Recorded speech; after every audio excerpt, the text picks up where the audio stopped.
Olá, meus caros irmãos e irmãs, queridos devotos e devotas de Santo Antônio, paz e bem. Chegamos mais uma vez até você, ao seu lar, levando a nossa mensagem do Evangelho no dia a dia. Hoje, caros irmãos e irmãs, é quinta-feira, dia 14 de setembro. Nesse dia também a igreja celebra a exaltação da Santa Cruz. Por isso nós temos o Evangelho especial ligado a esta nossa celebração, que é tirado do João, capítulo 3, versículos de 13 até 17. Disse Jesus a Nicodemos: ninguém subiu ao céu a não ser aquele que desceu do céu, o Filho do Homem. Do mesmo modo, como Moisés levantou a serpente no deserto, assim é necessário que o Filho do Homem seja levantado, para que todos os que nele crerem tenham a vida eterna.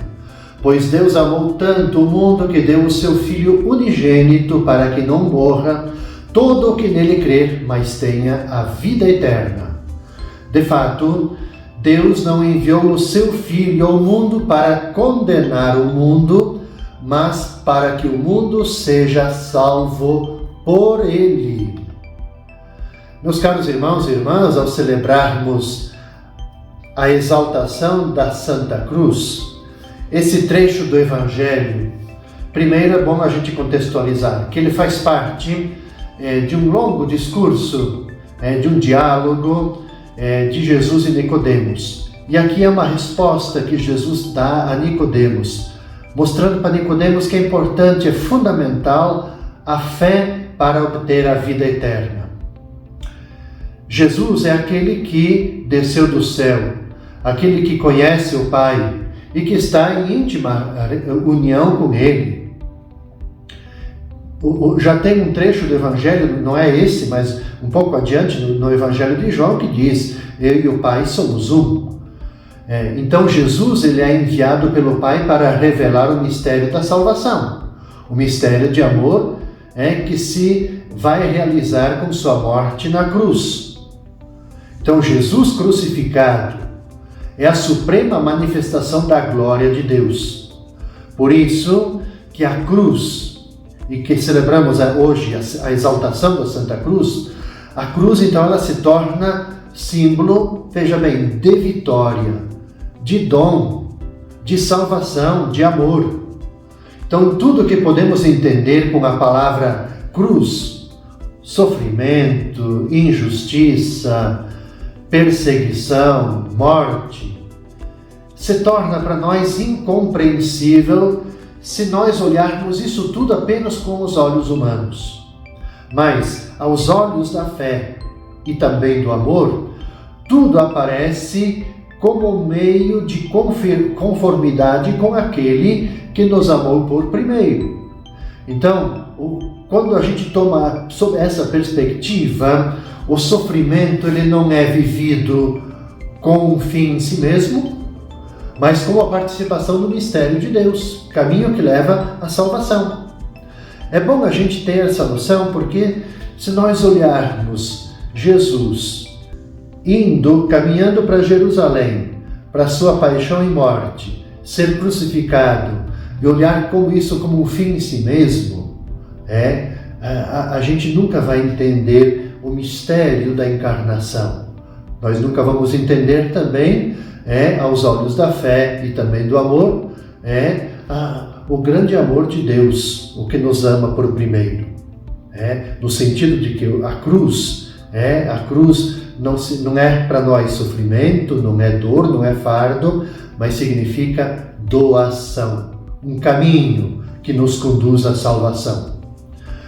Ora, isso é importante porque só se nós acreditamos em Cristo crucificado, isto é, se nós nos dispormos a acolher o mistério de Deus, que encarna e dá vida por todos, só se nós nos colocarmos diante da vida com humildade, livres para nos deixar amar e, por nossa vez, tornar-nos dom de amor aos irmãos, é só assim que nós saberemos receber a salvação, ou seja, É dessa forma que nós participaremos na vida divina de amor. Portanto, esta celebração é a festa da exaltação da Santa Cruz. Significa que nós devemos tomar consciência do amor de Deus Pai, que não hesitou em enviar-nos o seu Filho, Jesus Cristo.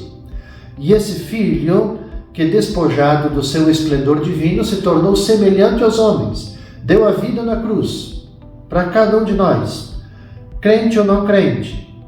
Então a cruz torna-se espelho em que, refletindo a nossa imagem, nós podemos reencontrar o verdadeiro significado da vida, as portas da esperança, o lugar da renovada comunhão com Deus. Na sexta-feira, dia 15 de setembro, nós celebraremos Nossa Senhora das Dores. Para isso, nós temos o Evangelho próprio, o Evangelho de Lucas, o capítulo 2, versículos de 33 até 35. O pai e a mãe de Jesus estavam admirados com o que diziam a respeito dele. Simeão os abençoou e disse a Maria, a mãe de Jesus: Este menino vai ser causa tanto de queda como de reerguimento para muitos em Israel. Ele será um sinal de contradição. Assim serão revelados os pensamentos de muitos corações. Quanto a ti, uma espada transpassará a alma. Meus caros irmãos e irmãs, esta celebração litúrgica de Nossa Senhora das Dores, ela tem sua origem, aliás, em muitos locais vão se celebrar as 7 dores da Virgem. E essa festa, que começou com 7 dores da Virgem, ela foi acolhida dentro do nosso calendário litúrgico, o calendário romano, pelo Papa Pio VII. Veja isso lá no século XVII. Pio X, depois, ele fixou a data definitiva em 15 de setembro, conservada, obviamente, nesse nosso atual calendário litúrgico, que mudou, então, como eu falei há pouco, o título da festa, das 7 dores de Maria para Nossa Senhora das Dores. Este breve texto que nós escutamos, onde que Simeão abençoa Maria, mas também diz a Maria, que esse menino vai ser causa de queda, como de reerguimento, é sinal de contradição. Esse texto ele está no centro do relato da apresentação de Jesus lá no templo, onde que ele é levado pelos pais, conforme estava escrito, prescrevia, enfim, a lei para os primogênitos. Tinham que ser apresentados lá no templo. Então a espada, do qual faz referência ao Evangelho, que trespassa a alma e atinge o coração, a gente já pode dizer assim, que é um prenúncio dos sofrimentos e também das dores que Maria haveria de passar.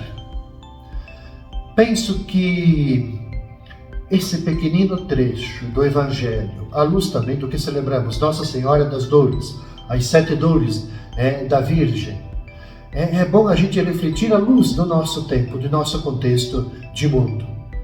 Eu digo isso pelo seguinte, porque nós vivemos num mundo onde que a compaixão, me parece que ela faz assim, uma imensa falta. Falta muita compaixão no mundo, muita compaixão entre as pessoas. E essa memória, essa festa que celebramos na sexta-feira de Nossa Senhora das Dores, ensina a gente a compaixão verdadeira e consistente.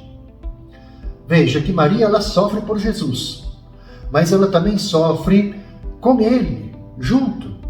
E por sua vez, a paixão de Cristo é participação no sofrimento humano, no nosso sofrimento. É compaixão solidária conosco. Então a compaixão de Maria é verdadeira.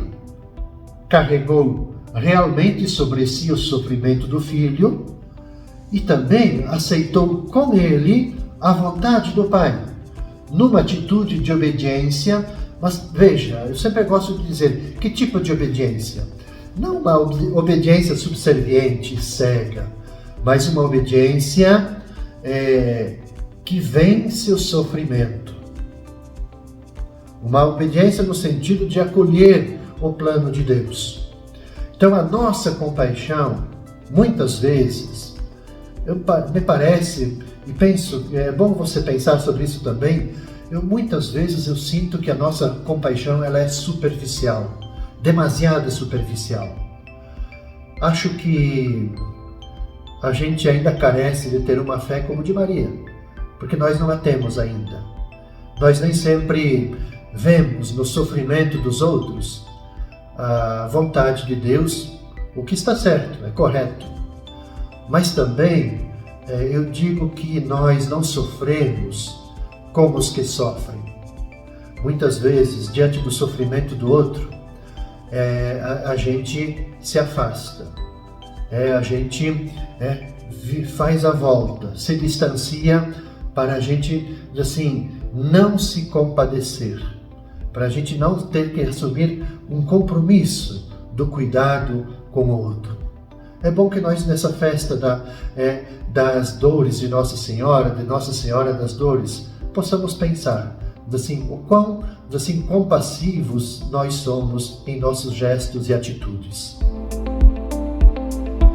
E no sábado, meus caros irmãos e irmãs, fechando então esse nosso ciclo de reflexões da 23ª semana do Tempo Comum, no dia 16 de setembro, nós vamos rezar e refletir a partir do Evangelho de Lucas, capítulo 6, versículos de 43 a 49. Disse Jesus a seus discípulos: Não existe árvore boa que dê frutos ruins, nem árvore ruim que dê frutos bons. Toda árvore, ela é reconhecida pelos seus frutos. Não se colhem figos de espinheiros, nem uvas de plantas espinhosas.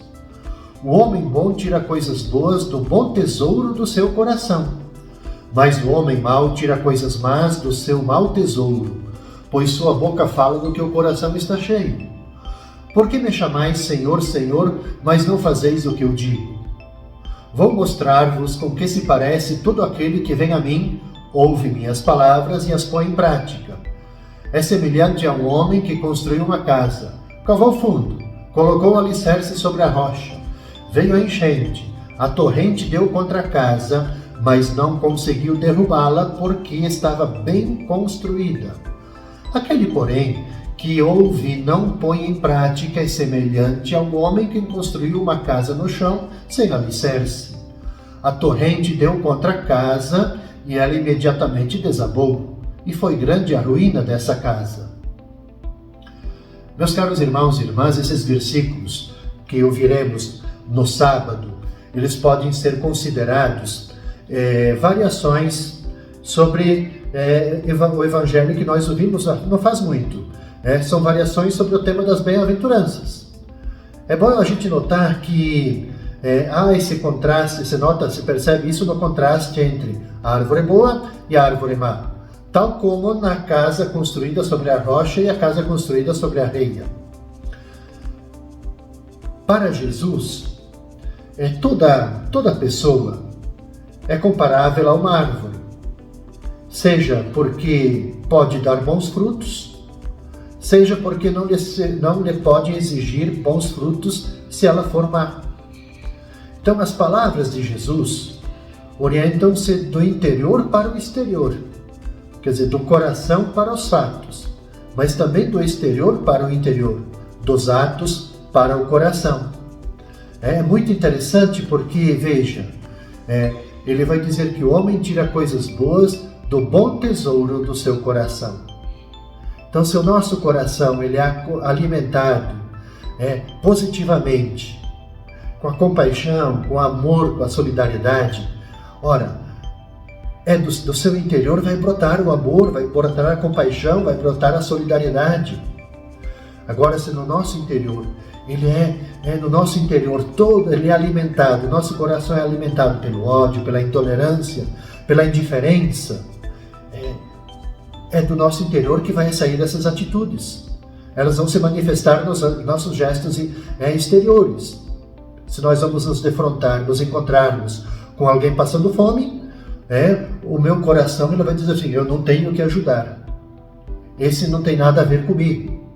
Então, o coração é a fonte das nossas atitudes, dos nossos desejos e dos nossos pensamentos.